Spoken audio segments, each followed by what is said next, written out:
இப்போ பார்த்தீங்கன்னா இந்த வீட்டில் இன்னும் அவங்க வாங்கி இன்னும் குடி கூட வரல. ஆனால் வந்து கிச்சனை வந்து மாடிஃபை பண்ணுற மாதிரி இருக்கு. என்ன காரணம் அப்படின்னா, இந்த கிச்சன் பிளாட்ஃபார்ம் வந்து கரெக்டான ஹைட்டுக்கு போடல, ரொம்ப கீழவே இருக்கு. அதனால தான் வந்து இதை நம்ம டெமாலிஷ் பண்ணிட்டு திரும்ப மேலே போடுற மாதிரி இருக்கு. இப்போ இந்த காலத்தில் வந்து எல்லாமே மாடுலர் கிச்சன் பண்ணுறோம். அதனால மேக்ஸிமம் பிளாட்ஃபார்மே போட வேண்டியது இருக்காது. அப்படியே போட்டோம் அப்படின்னாலுமே வந்து பார்த்தீங்கன்னா அதோட ஸ்டாண்டர்ட் ஹைட் மெயின்டைன் பண்ணி நம்ம வைக்கணும். கிச்சன் பிளாட்ஃபார்மோட பாட்டம் லெவல் வந்து ஒரு 28 இன்ச்சு இருக்கணும். டாப் வந்து நமக்கு வந்து 30 to 31 இன்ச்சுக்குள்ள ஃபினிஷிங் ஆகணும். இதுதான் வந்து ஸ்டாண்டர்ட் ஹைட்டா இருக்கும். நம்ம அது கூட தெரியாம வந்து பார்த்தீங்கன்னா கீழே இறக்கி போறதுனால இந்த மாதிரி வேஸ்ட் வேலை செய்ய வேண்டியதா இருக்கு. இதனால நிறைய ப்ராப்ளமா இருக்கு. வேற வீட்டில் என்ன ஸ்டாண்டர்ட் சைஸ் அப்படிங்கிறத செக் பண்ணி பார்த்துட்டு அது போடணும். அந்த மாதிரி போட்டோம்னா இந்த மாதிரி வீண் செலவெல்லாம் குறையும். அது இல்லாமல் பார்த்தீங்கன்னா இப்போ இந்த ஒரு பிளாட்ஃபார்ம் உடைச்சதுனால இந்த டைல்ஸ் எல்லாம் கட் பண்ணி எடுத்து இப்போ இந்த டைல் பண்ணுறது, இந்த எலக்ட்ரிக்கல் வேலை ரீஒர்க் பண்ணணும்.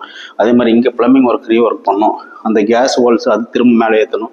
இந்த மாதிரி நிறைய வந்து நம்மளுக்கு ஒரு பார்க்கறதுக்கு இது சின்ன வேலையாக இருந்தாலும் இதுக்கு வந்து லட்சக்கணக்கில் செலவாகும். ப்ளஸ் அது இல்லாமல் வீடு கட்டுறவங்களுக்கு தேவையில்லாமல் ரொம்ப மன உளைச்சல் ஆகும். அதனால தான் சொல்கிறோம், ஒரு வேலையை செய்யும்போது கரெக்டாக வந்து பிளான் பண்ணி செய்யுங்க. இந்த மாதிரி நிறைய டெக்னிக்கல் டிப்ஸும் நம்ம சேனலை ஃபாலோ பண்ணுங்கள், சப்ஸ்கிரைப் பண்ணுங்கள். நன்றி. நான் சசிகுமார், சிவில் இன்ஜினியர்.